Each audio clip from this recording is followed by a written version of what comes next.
تو آپ کو 2 چیزیں ملیں گی جو لفظ آپ کو شاید ملیں میری گفتگو میں یا ہمیں بکس میں ملے سند اور متن، ٹھیک ہے؟ سند کا مطلب ہوتا ہے اب دیکھیے حدیث پہنچی کیسے ہے ہم تک؟ حدیث تو رسول اللہ صلی اللہ علیہ وسلم کی باتیں تھیں اور وہ صحابہ نے سنی، پھر صحابہ نے آگے پہنچائیں اور بلکہ یہ ایک ہی وقت میں نہیں ہوا۔ اب حدیث اور قرآن کا تھوڑا-سا فرق اس طرح سے ہے کہ حدیث اور قرآن تو جیسے-جیسے آپ صلی اللہ علیہ وسلم پر نازل ہوتا گیا، وہ اہتمام سے آپ صلی اللہ علیہ وسلم لکھوا دیتے تھے۔ آپ نے کاتبین وحی مقرر کیے ہوئے تھے تقریباً 40 کے قریب۔ تو صحابہ تھے جن کو آپ نے مقرر کیا ہوا تھا، تو جو بھی نیئر بائی ہوتا، جب بھی وحی آتی آپ صلی اللہ علیہ وسلم ان کو لکھوا دیتے، ٹھیک ہے؟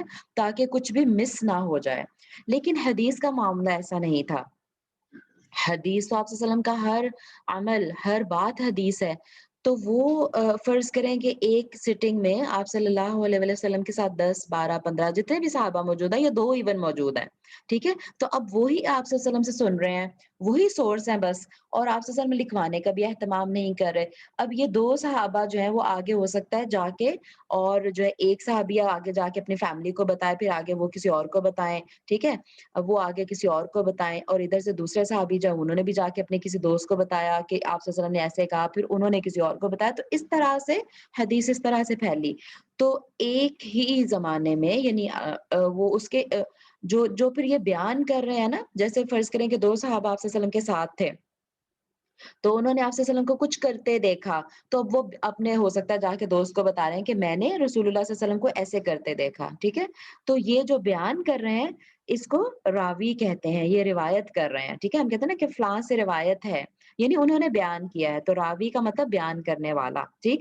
تو یہ مطلب کچھ ٹرمز ہیں جو ہمیں پتا ہونا میجورٹی تو ہو سکتا ہے آپ سب کو پتہ ہی ہو، لیکن پھر بھی ہو سکتا ہے کہ کسی کو نہ بھی پتا ہو، تو اس کے لیے میں بتا رہی ہوں، ٹھیک ہے؟ تو روایت کا لفظ آپ کو ملے گا تو اس کا مطلب ہے کہ وہ راوی جو روایت کرتے ہیں یعنی بیان کرتے ہیں۔ راوی کون ہے؟ جو انہوں نے بیان کیا، چاہے رسول اللہ صلی اللہ علیہ وسلم سے بیان کیا، پھر ان سے آگے کسی اور نے کیا، آگے کسی اور نے کیا، آگے کسی اور نے کیا، اور اس سارے سلسلے کو سند کہتے ہیں، ٹھیک ہے؟ تو سند کا مطلب ہے جب ہم کہیں نا کہ حدیث کی سند کیا ہے، کیونکہ جو آپ نے لفظ سنا ہوگا یہ حدیث صحیح ہے، یہ ضعیف ہے، یہ دس دیٹ سارا، وہ سارا بھی میں انشاءاللہ آپ کو انٹروڈیوس کراؤں گی کہ ان سب کے کیا مطلب ہیں۔ تو ان کے لیے آپ کو یہ ٹرمز بھی سمجھ آنا ضروری ہے، ٹھیک ہے؟ تو سند کیا ہے کہ ایک راوی دوسرے سے بیان کرتا ہے، پھر دوسرا تیسرے سے، چوتھا پانچواں، اس طرح سے جو سلسلہ چلتا ہے نا وہ سند کہلاتا ہے۔ اور جو آپ صلی اللہ علیہ وسلم کا اصل میں جو عمل اور اصل میں جو بات ہوتی ہے وہ متن کہلاتی ہے، ٹھیک ہے؟ تو حدیث کے 2 حصے آپ کو نظر آئیں گے، سند اور متن۔ سند میں وہ راویوں کے سارے نام ہوں گے کہ کس نے کس سے بیان کیا، اور متن ہوگا کہ بیان کیا کیا، ایکچولی بات کیا تھی، عمل کیا تھا یا وہ بات کیا تھی جو رسول اللہ صلی اللہ علیہ وسلم نے کہی، اس کو متن کہتے ہیں۔ اچھا، اس کے بعد کچھ احادیث کی یہ کیٹیگریز میں مطلب میں نے رکھی ہیں آپ کو بتانے کے لیے۔ سب سے پہلا دیکھیں کہ ریفرنس ٹو اے پرٹیکولر سند، یعنی جیسے میں نے سند تو بتا دیا نا، سند مطلب کہ وہ کہاں تک پہنچتی ہے، کہ میں نے اس سے سنی ہے، اس نے اس سے سنی ہے، اس نے اس سے سنی ہے، یہ اس طرح سے جو سلسلہ چلے گا اس کو سند کہتے ہیں۔ تو جو سند دیکھیں پہلی کیٹیگری کیا ہے، سند کے لحاظ سے حدیث کی اقسام کیا ہے؟ جو سند اللہ تعالی تک پہنچے، ٹھیک، اس کو قدسی کہیں گے، وہ حدیث قدسی ہوگی۔ سند اللہ تعالیٰ تک پہنچے یعنی بیسیکلی وہ اللہ تعالیٰ نے بات کہی ہے اور رسول اللہ صلی اللہ علیہ وسلم بیان کریں کہ اللہ تعالیٰ نے ایسے فرمایا، ٹھیک، تو اس کو حدیث قدسی کہیں گے۔ اچھا، اس کے بعد ہے مرفوع حدیث۔ آپ کو کبھی اگر یہ سننے میں ملے کہ مرفوع حدیث ہے، یہ اس کا مطلب ہوگا کہ وہ سند رسول اللہ صلی اللہ علیہ وسلم تک پہنچ رہی ہے، کہ کسی صحابی نے کہا کہ میں نے رسول اللہ صلی اللہ علیہ وسلم سے اس طرح سنا، ٹھیک ہے؟ فائنلی پیچھے تو پورا ہی ایک چین ہو سکتی ہے، لیکن جو فائنلی اینڈ پہ جو ایک نام آ رہا ہے نا کہ کہا کس نے مینلی، یہ کس کا قول ہے، تو وہ رسول اللہ صلی اللہ علیہ وسلم تک پہنچ دیا جا کے اس کو مرفوع حدیث کہتے ہیں۔ رفع سے ہے رافعین، رفع یعنی بلند، تو یہ کہاں تک بلند ہوئی ہوئی ہے؟ رسول اللہ صلی اللہ علیہ وسلم تک، ٹھیک ہے؟ بیسیکلی جہاں تک پہنچنا چاہیے وہاں تک پہنچی ہوئی ہے یہ حدیث، اس لیے اس کو مرفوع حدیث کہتے ہیں۔ اس کے علاوہ موقوف آپ کو نظر آ رہا ہے، یہ صحابی تک پہنچتی ہے، یہ صرف صحابی کا قول ہے۔ اور صحابی جو ہے اس سے کوئی تابعی جو ہے وہ روایت کر رہا ہے اور وہ کہہ رہے ہیں کہ حضرت ابو ہریرہ نے یوں کہا یا حضرت عبداللہ بن عباس نے یوں کہا. وہ یہ نہیں کہتے کہ رسول اللہ صلی اللہ علیہ وسلم نے یوں کہا. ٹھیک ہے، تو وہ کہاں تک پہنچتی ہے اس کی سند؟ وہ صحابی تک پہنچتی ہے صرف، اس لیے اس کو موقوف کہتے ہیں، سٹاپڈ، کہ وہ رسول اللہ صلی اللہ علیہ وسلم پہ سوری صحابی پہ جا کے وہ رک گئی، رکی ہوئی، موقوف. قف سے، قف رکنے کو کہتے ہیں، کھڑے ہونے کو کہتے ہیں. ٹھیک ہے، تو موقوف رکی ہوئی ہے، کہاں پہ رکی ہوئی ہے؟ صحابی تک رکی ہے.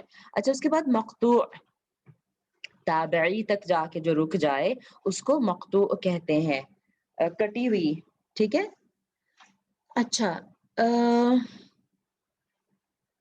یہ ٹرمز بھی میرا خیال ہے میں بتا دوں آپ کو کہ صحابی کس کو کہتے ہیں. ظاہر ہے اللہ اور محمد صلی اللہ علیہ وسلم کا تو سب کو پتا ہے. صحابی کیا ہے؟ ڈیفینیشن میں بتاتی چلوں گی تاکہ کلیئرٹی ہو جائے. ہر وہ شخص جس نے محمد رسول اللہ صلی اللہ علیہ وآلہ وسلم کو ایمان کی حالت میں دیکھا اور ایمان کی حالت میں ہی اس کی وفات ہوئی، وہ صحابی ہے. ٹھیک ہے، چاہے ایک دفعہ ہی زندگی میں ملاقات ہوئی ہو، چاہے تھوڑی دیر کے لیے ہی دیکھا ہو، سبحان اللہ، تو اس کو صحابی کا درجہ مل گیا. ٹھیک ہے، ایمان کی حالت میں جس نے بھی رسول اللہ صلی اللہ علیہ وآلہ وسلم کو دیکھا اور اس کی وفات بھی ایمان کی حالت میں ہوئی. کیونکہ ہمیں پتا ہے کچھ ایسے مرتدین تھے، ٹھیک ہے، بلکہ مرتدین کیا، جو مسلمہ کذاب جس نے نبوت کا دعویٰ کر دیا، اب اس نے بھی ایمان تو وہ لایا تھا، رسول اللہ صلی اللہ علیہ وسلم پہ ایمان لایا، ٹھیک ہے، لیکن دل میں نفاق تھا. بعد میں خود نبوت کا دعویٰ، اب اس کو ہم صحابی تو نہیں کہیں گے نا، اس نے ایک دفعہ تو دیکھ لیا رسول اللہ صلی اللہ علیہ وسلم کو.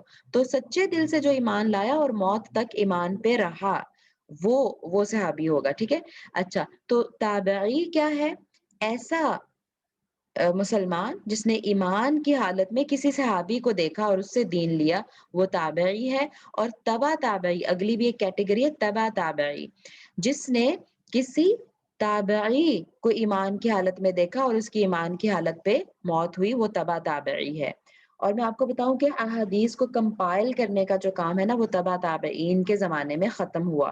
ٹھیک ہے، تو یہ آپ کو جب ہم حدیث کی روایت دیکھیں گے نا، تو ہمیں سارے یہ کیٹیگریز ملیں گے. اس میں تابعی ہوں گے، اس میں صحابی تک جا کے پہنچے گا. ظاہر ہے رسول اللہ صلی اللہ علیہ وسلم نے خود تو کچھ بھی نہیں لکھا، تو اصل میں تبع تابعین نے لکھی. جو یہاں پہ فورتھ کیٹیگری ہے نا، وہ تبع تابعین ہے، ان کے زمانے میں احادیث لکھی گئی. اور احادیث کی بکس بھی بلکہ میں آپ کو، خیر وہ میں سلائڈ میں ڈال نہیں سکی، میں بتانا چاہ رہی تھی کہ سب کو پتا ہوگا کہ 6 احادیث کی جو بکس ہیں وہ مشہور ہیں. صحاح ستہ ان کو کہا جاتا ہے. ٹھیک ہے، صحاح ستہ، صحاح مطلب، ایک منٹ میں یہاں پہ بس لکھ بھی دوں، جسٹ اے منٹ، ادھر میں لکھ دیتی ہوں. دیکھیں ابھی تک پھر ابھی لوگ جوائن کر رہے ہیں. بہرحال پتہ نہیں، شاید انٹرنیٹ ایشوز بھی ہیں، بار بار مجھے جا کے لینا پڑ رہا ہے ان کو. اچھا، تو میں بول رہی ہوں لفظ صحاح ستہ. ایک منٹ، پین کہاں گیا،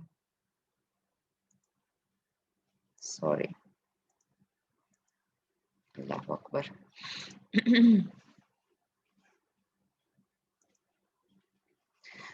بہرحال تو صحاح ستہ، صحاح صحیح کی جمع ہے اور ستہ 6 کو کہتے ہیں. سوری، کسی نے ہاتھ اٹھایا ہے تو یہ میں نے بتایا تھا کہ بعد میں لوں گی کوسچنز. ٹھیک ہے، اسکرین تو شیئر ہو رہی ہے نا؟ لکھ کے بتا دیں مجھے، آئی ایم سوری، کہ اسکرین تو شیئر ہو رہی ہے نا؟ گڑبڑ تو نہیں ہو مجھ سے کچھ؟ جی جی ٹھیک ہے، اوکے. اچھا، اگر کوئی ارجنٹ میسج ہے تو پلیز چیٹ میں لکھ دیں، ورنہ ٹھیک ہے. اوکے، تو صحاح ستہ یعنی 6 کتابیں ہیں جن پہ اہل سنت والجماعت کا اجماع ہے کہ وہ ان میں وہ ہمارا سورس آف حدیث ہیں. ٹھیک ہے، اور قرآن کے ساتھ حدیث کی اہمیت یقیناً ہے کہ قرآن کو حدیث کے بغیر سمجھا ہی نہیں جا سکتا. ٹھیک، لیکن احادیث میں کس طرح کی احادیث ہیں وہ ہم اب سمجھنے جا رہے ہیں. تو یہ سند کے لحاظ سے میں نے آپ کو ایکسپلین کر دیا کیا ہے. اس کے بعد ہے دیکھیں دوسرا جو ہے لنک آف سند، یعنی وہ کہاں، یہ میں آپ کو، یہ دونوں جو ہے نا، یہ میں آپ کو بعد میں ایکسپلین کرتی ہوں. اگر ہم یہاں آ جائیں ریلائبلٹی کے حساب سے، تو آپ کو جو اکثر سننے میں نظر آئے گا، سننے میں ملے گا نام، وہ ہے صحیح حدیث. ٹھیک ہے، صحیح حدیث، حسن حدیث، ضعیف حدیث اور موضوع حدیث، یہ 4 زیادہ فیمس کیٹیگریز ہیں۔ اب صحیح حدیث کیا ہوتا ہے؟ جیسے میں نے آپ کو بتایا نا کہ سند اور متن جو حدیث کے حصے ہوتے ہیں۔ اب جو سند ہے اس میں آ، جیسے فار ایگزامپل میں نے آپ سے کہا کہ رسول اللہ صلی اللہ علیہ وآلہ وسلم سے ایک صحابی نے سنا، ان سے دوسرے نے سنا، دوسرے نے تیسرے سے سنا، چوتھے نے سنا، پھر پانچویں نے سنا، پھر ان سے کسی تابعی نے سنا، پھر تابعی سے کسی تبع تابعی نے سنا، ٹھیک ہے؟ اور بلکہ تابعی میں بھی ہو سکتا ہے 10 تابعین نے سنا اور پھر آگے ان 10 نے کسی اور کو بتایا تو وہ تبع تابعین تھے۔ تو یہ جو پورا سلسلہ ہے نا، اس میں کوئی ایک نام بھی مس نہ ہو۔ یہ لکھی کب گئی ہے؟ یہ تبع تابعین کے زمانے میں لکھی گئی ہے حدیث، اور وہ تبع تابعی جو حدیث لکھ رہا ہے وہ پورا سلسلہ ذکر کرے گا کہ میں نے فلاں سے سنا ہے، انہوں نے اس سے سنا، انہوں نے اس سے سنا، ایک بھی نام مس نہ ہو، ٹھیک ہے؟ اور اس میں جو سارے نام آئے وہ سارے جو ہے نا وہ بہت اچھے کیریکٹر کے ہونے چاہیے، نان پرسنالٹیز ہونی چاہیے کہ سب ان کو جانتے ہوں، کردار ان کا مشہور ہو، یعنی وہ پکے سچے عادل لوگ ہوں، ٹھیک ہے، ایماندار لوگ ہوں اور پریکٹیکل مسلمز ہوں۔ یہ بہت ساری کیٹیگریز ہیں، بہت ساری صفات ہیں جو دیکھ کے اس کو وہ ثقہ راوی اس کو کہتے ہیں۔ راوی تو میں نے آپ کو پہلے بتا دیا تھا نا کہ کیا ہوتے ہیں راوی، یعنی جو روایت کرتے ہیں۔ تو ثقہ راوی ایک لفظ استعمال ہوتا ہے، ثقہ راوی، ٹھیک ہے، اس طرح سے لفظ لکھا جاتا ہے، ثقہ ثقہ راوی، مضبوط راوی، ٹھیک ہے۔ ثقہ راوی کیا ہوتا ہے؟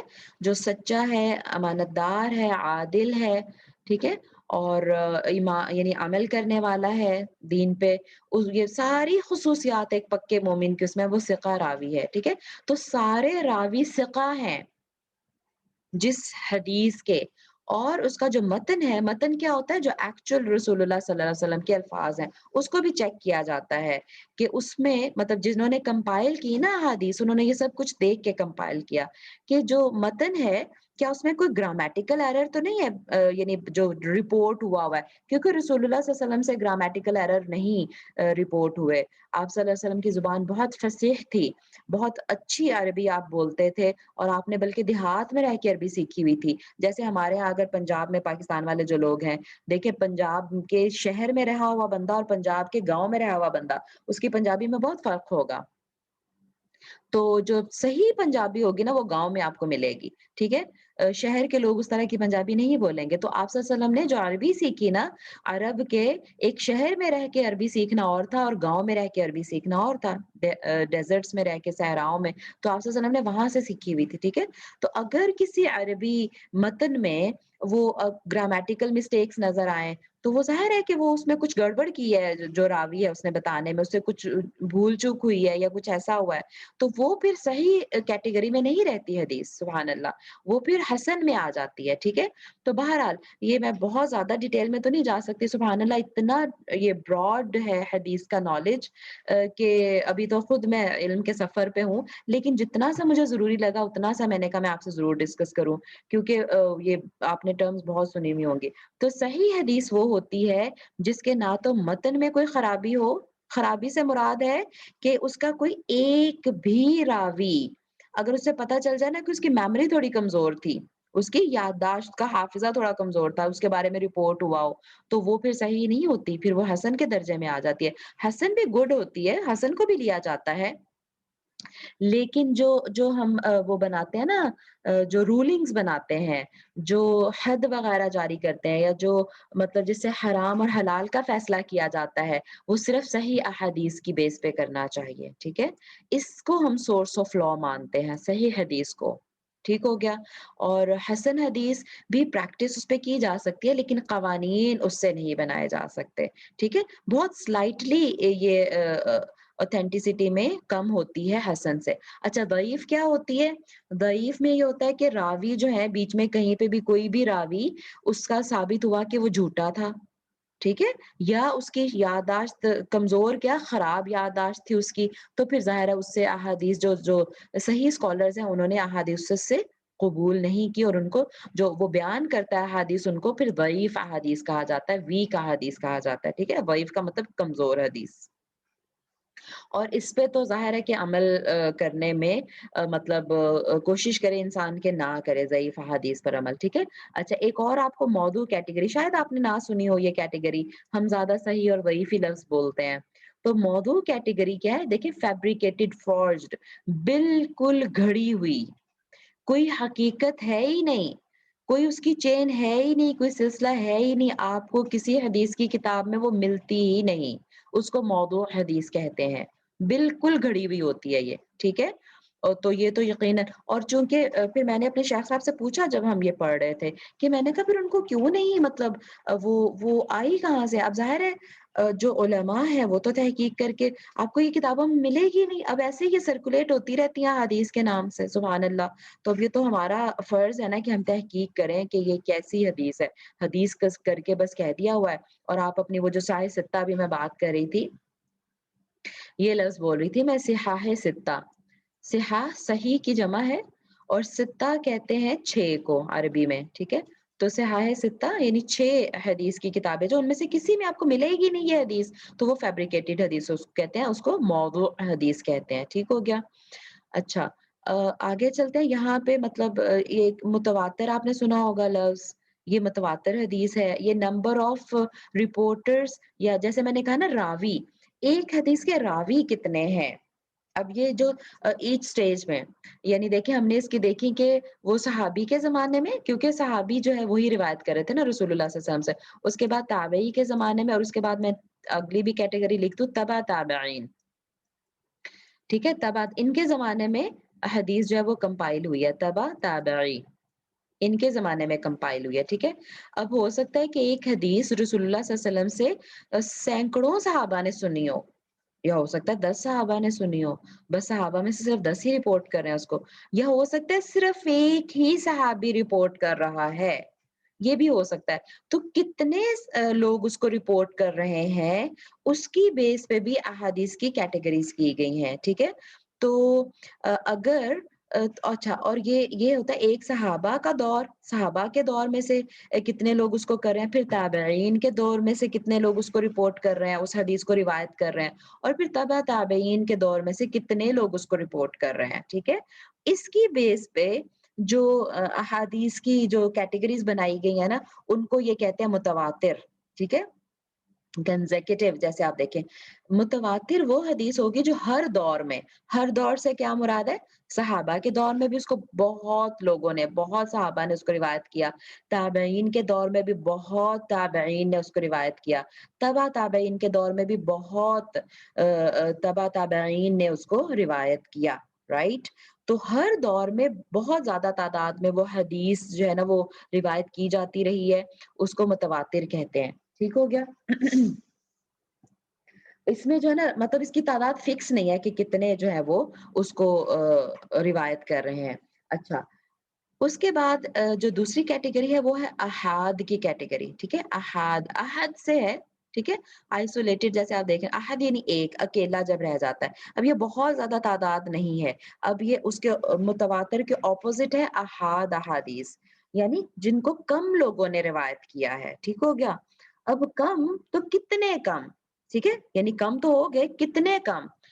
اگر تو وہ کم ہوتے ہوتے یعنی 3 راوی رہ جائیں صرف، ٹھیک ہے؟ 3 راوی یعنی کسی ہو سکتا ہے صحابہ صرف 3 ہو اس کو روایت کرنے والے، یا صحابہ زیادہ ہے صرف تابعی 3 ہے، یا تابعی زیادہ ہے تبع تابعین 3، یعنی کسی بھی لیول پر صحابہ کے لیول میں یا تابعی یا تبع تابعی کسی بھی دور میں اگر اس کو روایت کرنے والے صرف 3 لوگ تھے تو اس کو ہم مشہور حدیث کہیں گے، ٹھیک ہے؟ وہ مشہور حدیث ہوتی ہے، پھر بھی دیکھیں اس کو مشہور کے کیٹیگری میں ہم لا رہے ہیں۔ اچھا اگر وہ کسی بھی دور میں 2 رہ گئے وہ روایت کرنے والے تو وہ عزیز حدیث ہوتی ہے، ٹھیک ہے؟ اور اگر کسی بھی دور میں روایت کرنے والا کبھی بھی 1 رہ گیا تو وہ غریب حدیث ہوتی ہے، ٹھیک ہے؟ تو یہ کیٹیگریز ہو گئی، اور یہ میں نے آپ کو صحیح اور وہ یہ تو پہلے ہی میں نے ایکسپلین کر دیا، یہ بھی پہلے ایکسپلین کر دیا، حدیث قدسی مرفوع موقوف وغیرہ کیا ہوتی ہیں۔ اب یہ جو دونوں ہیں نا ان کو میں آپ کو آگے ایکسپلین کرتی ہوں اگلے چارٹ سے، جو کہ